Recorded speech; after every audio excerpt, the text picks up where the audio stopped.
Bismillahirrahmanirrahim. Allahumma salli wa sallim ala Sayyidina Muhammadin wa ala ali Sayyidina Muhammadin iftahi babi rahmatillah adada ma fi amillah salatan wa salaman daimaini bidawami mulkillah wa ala alihi wa sahbihi. Allahumma salli ala Sayyidina Muhammadin an-nabi wa ummi wa ala alihi wa sahbihi wa sallim. Assalamualaikum dan hai semua. Jadi alhamdulillah kita jumpa lagi dalam video kali ini.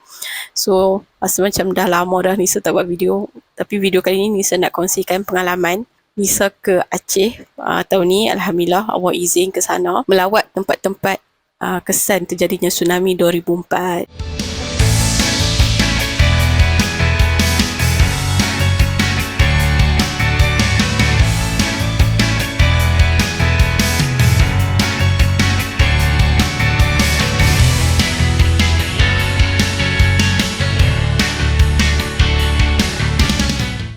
So Nisa dengan Aceh ni kan, Nisa tak pernah terfikir sebenarnya nak ke Aceh, tapi disebabkan member buat trip, so Nisa pergi bersama kembaran Murni. Member buat trip untuk ke Aceh, so Nisa pun okey lah, tak apalah kita follow. So bila ada yang tahu kata Nisa nak ke Aceh, semua yang macam Aceh tu tempat yang jadi tsunami tu kan, kata okey. Nampak tak kat situ yang Aceh ni memang famous, dah memang familiar. Bila sebut Aceh dia, orang akan ingat pasal tsunami 2004. So sebenarnya kisah ni untuk masyarakat Aceh itu kisah yang mereka takkan lupa sampai bila-bila. 26 Disember 2004, sejarah Aceh. So cerita pasal sejarah Aceh ni sebenarnya banyak kisah yang kita boleh dapat kalau kita ke sana.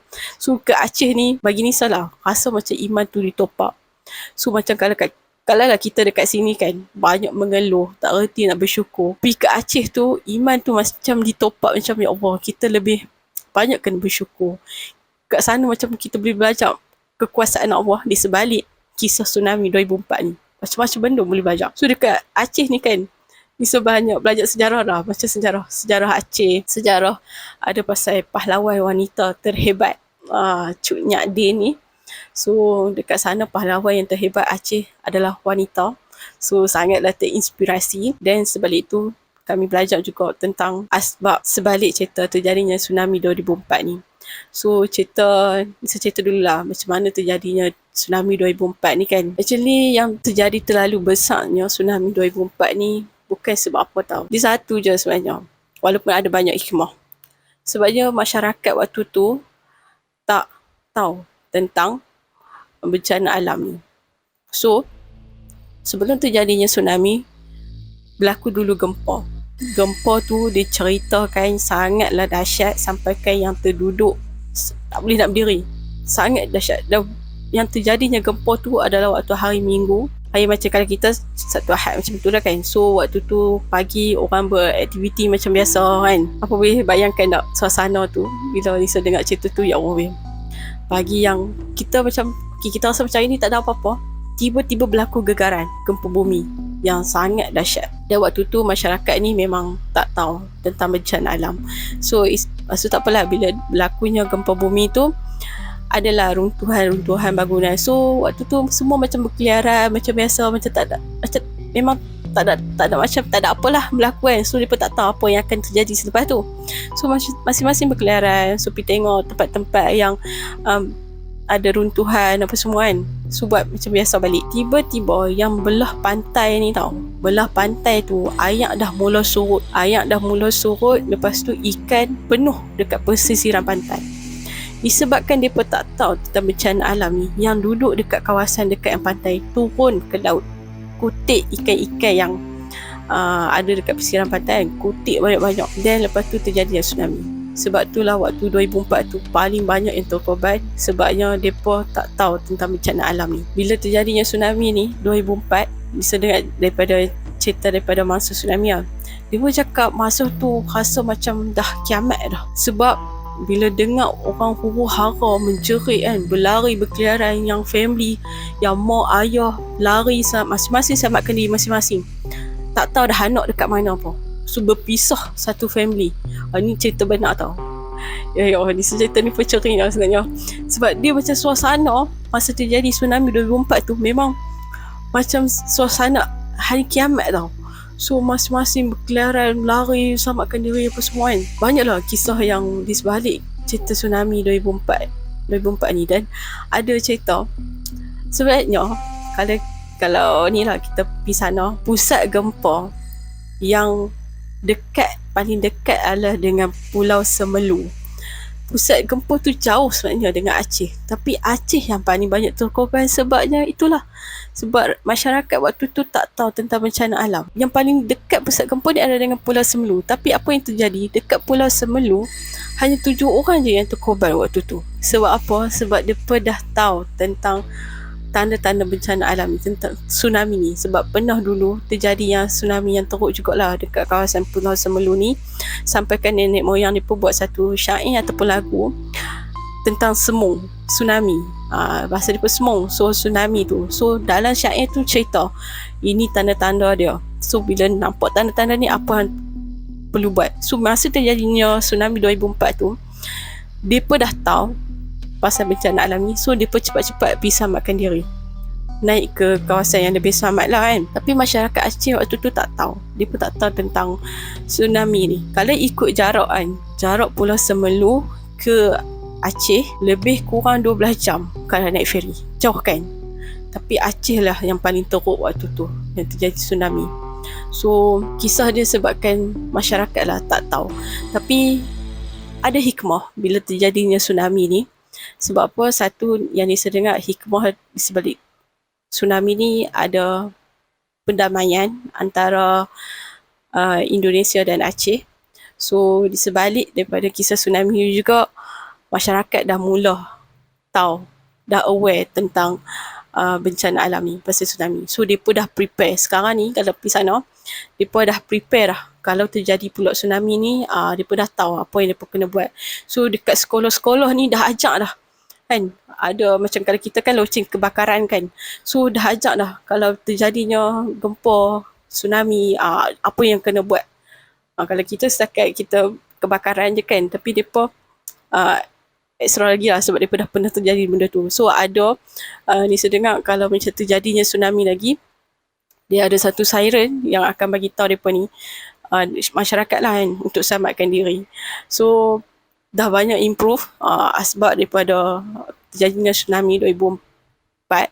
So kita alhamdulillah sekarang kita tak pernah lagi melalui satu bencana yang besar. So bila pergi sana kita tahulah tanda-tanda terjadinya tsunami tu kan. Contoh macam lepas terjadinya gempa, kalau dekat pesisir pantai tu air dah mula surut, nampak ikan-ikan. So carilah tempat untuk selamatkan diri. Sebab lepas tu akan terjadinya tsunami. So tsunami waktu tu dikatakan tinggi dia sama tinggi dengan pokok nyok. So bayangkanlah tinggi dia macam mana kan. So tempat yang kami pergi melawat tu, waktu first day kami ke kuburan massal. Kuburan massal ni menempatkan lebih 40,000 lebih mangsa tsunami yang terkorban dekat situ. So kalau pergi dekat kuburan massal tu memang tak nampak macam serupa kubur lah. Sebab nampak macam padang yang macam taman rekreasi je ni. Saya tengok macam taman rekreasi sebab dia macam padang luas kan, ada rumput-rumput macam tu. So tak ada batu nisan. Tapi dia kuburan tapi dia kuburan lah, dia tanah perkuburan. Sebab tak ada batu nisan, sebab masing-masing mangsa yang terkorban tu tak tahu identiti keluarga apa semua, tak tahu dari mana kan. So mereka letakkan dekat dalam satu tempat tu. So kalau hampa pergi kat kuburan massal tu, nampak rumput-rumput tu, itu kuburan tau. Bukan padang ke boleh main bola sepak ke apa kat situ, bukan. Itu kuburan. Cuma tak ada batu nisan. Itu satu. Lepas ke kuburan massal, kami ke Pantai Lempuk. Katanya Pantai Lempuk lah tempat mula terjadinya tsunami. So bila Nisa ke Pantai Lempuk tu, terkejut juga sebab dari tempat bayi kereta tu nak ke kawasan pantai tu dengar ayak berderu kuat weh. Memang kuat gila. Tapi pantai tu cantik tau. Pantai tu sekarang ni cantik. Ayak dia hijau jernih. Memang cantik lah, cantik. Tapi ombak dia tu memang kuat waktu tu. Ombak kuat. So macam kalau buat aktiviti macam kalau yang ada yang suka meluncur ayak tu kan, okey lah buat kat situ kan. Tapi memang ada juga aktiviti ayak kat situ. Misalnya tengok ada naik jet ski lah. Tapi itulah ombak dia tu, ya Allah, scary. Serius scary. So kami pergi ke situ sebab waktu tu waktu lunch. Nanti saya cerita lah makanan yang best dekat Aceh ni kan. So katanya dekat Pantai Lempuk tu pantai first lah terjadinya tsunami waktu tu. So cerita daripada kalau dulu kan kita pernah mungkin pernah dengar cerita pasal tsunami dulu. Katanya dekat situlah yang mereka buat upacara yang tu kan. Nisa pun tak pasti upacara apa. Katanya sebabkan buat upacara tu, so Allah murka, Allah marah, sebab itulah mereka ditimpanya tsunami. Katanya macam tu. Lepas tu, cerita sebelum ni, dekat kawasan pantai tu ada anak orang kaya, memang suka berparti dekat situ. So, mereka sekarang ni pun, kalau kedai makan yang area tu, saya tak pasti area tu saja ataupun semua yang buka kedai dekat Aceh ni kan. Memang mereka kalau buka kedai tak kat pukul 9 je. Mereka tak dibenarkan buka kedai lebih pada pukul 9. So pukul 9 tu dah kena tutup sebab mereka tak mau ada anak-anak muda yang duduk berdating, duduk lepak-lepak. So mereka nak elakkan benda tu, undang-undang keluar untuk buka kedai sampai pukul 9. Itu je. So itu macam luar biasa. Lain pada kita lah. Kita kan stay ada boleh makan sampai pukul 12, pukul 1. Masih ada lagi kedai yang buka kan. So tak samalah dengan kita. So mereka masyarakat kat sana memang lain. Sebab mereka memang macam Islamic compliant sangat-sangat tau. Memang Islamic compliant sangat-sangat. So bila dekat sana kan, hukum hudud tu masih dilaksanakan tau. So masa Nisa ke Pulau Sabang, kami tanyalah pasal yang mereka masih jalankan hukum hudud tapi ada hari-hari dia. So hukum hudud ni kita boleh tengok lah macam mana orang yang bersalah dihukum mengikut Islam punya lah kan. So Pulau Sabang kena juga tsunami tapi tak semua, cuma bahagian depan. So pulau tu Allah lindung. So masa yang terjadinya tsunami 2004 tu, katanya bukan semualah Aceh terkena. Ada kawasan yang hujung-hujung tu tak kena lah tsunami tu. So bahagian yang Aceh besar tu memang teruk. So banyaklah tempat-tempat yang sekarang ni dia jadi tempat sejarah dah kan, sejarah yang sangat luar biasa. So antara dia yang kami pergi tu yang tu Kuburan Masal, lepas tu Pantai Lampuk dan ada satu lagi Masjid Rahmatullah. Masjid Rahmatullah ni dekat kawasan Lampuk juga, dekat dengan pantai tapi tak ada dekat sangat. Tapi itulah satu-satunya masjid yang berdiri kukuh waktu terjadinya tsunami 2004. So kawasan yang waktu jadi tsunami tu memang macam padang terkukuh, tapi satu-satunya masjid kalau hampa Google kan, Masjid Rahmatullah Aceh, itulah satu-satunya masjid yang masih berdiri. So siapa yang ada dalam tu masa tsunami tu memang terselamat lah. So Alhamdulillah Nisa berkesempatan untuk masuk dalam kawasan masjid tu. Ada memang kat luar masjid pun dia pun macam tak renovate sangat, still nampak ada rekahan-rekahan yang 19 tahun yang lalu. Sebab yelah terjadi tsunami kan 2004 kan. So sekarang kita 2023. So sekarang Aceh dah banyak membangun dah selepas terjadinya tsunami tu. Dia pun stay tinggalkan kesan-kesan tu, dia pun tak renovate apa. Dalam kawasan masjid tu pun boleh nampak ada satu kawasan dia pun buat untuk kita tengoklah kesan daripada terjadinya gempa. Sebab ada yang Nisa tengok tiang-tiang yang macam ada yang tiang yang jatuh, yang ada yang macam ada rekahan-rekahan, ada retak-retak tu kan. Yang tu bukan sebabnya tsunami tau, tapi disebabkan gempa. So macam masa tsunami 2004 tu katanya ayat tak masuk dalam masjid tu. So siapa yang ada dalam masjid tu selamat. Kuasa Allah kan, kita tak tahu. So ada lagi masjid yang Allah selamatkan kan, rumah Allah yang Allah selamatkan waktu terjadinya tsunami 2004. Dan banyak jugalah kisah-kisah. Masa hari ketiga tu kami ke rumah yang ni luar biasa. Serius saya cakap cerita ni luar biasa. Rumah yang kapal tersangkut masa tsunami 2004. Lepas tu kami ke tengok yang kapal yang 2000 tan Allah hanyutkan dalam 4 kilometer daripada pelabuhan. 2000 tan kapal tu berat dia 2000 tan Allah hanyutkan. So masih ada sekarang ni. Lepas tu kami ke Museum Tsunami. Kat situ banyaklah, kat situlah kami tahu tentang sejarah di sebalik cerita tsunami ni kat situ. So sangat seronok lah belajar bila kita tahu. Lepas tu kami ke ada satu kawasan ni yang Allah hanyutkan kubah tau. Kubah masjid tu. Allah hanyutkan. So siapa yang duduk dalam tu dia terselamat. Ada juga kisah tu. Tapi nantilah Nisa akan sambung cerita. So di sebalik cerita tsunami ni banyak sangat kita boleh belajar.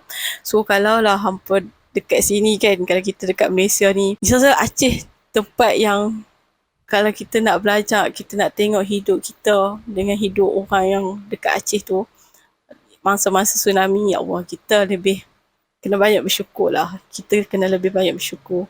Dia pun kat sana yang Nisa sedih apa tau, Nisa bandingkan satu benda je. Kita kat sini masih selesa, masih ada semualah. Kita belum alami lagi kehilangan segala-galanya. Hilang rumah, hilang harta benda, hilang family. Sorang-sorang. Kita belum rasa lagi benda tu. Tapi mereka dah lalui sejak terjadinya tsunami 2004. So bila Nisa pergi ada satu kawasan tu, sedih weh tengok makcik-makcik yang dia dah tak ada family, dia dah tak ada rumah. Macam kawan-kawan yang sama-sama yang mangsa tsunami, itulah keluarga dia. So sedih lah bila tengok kan.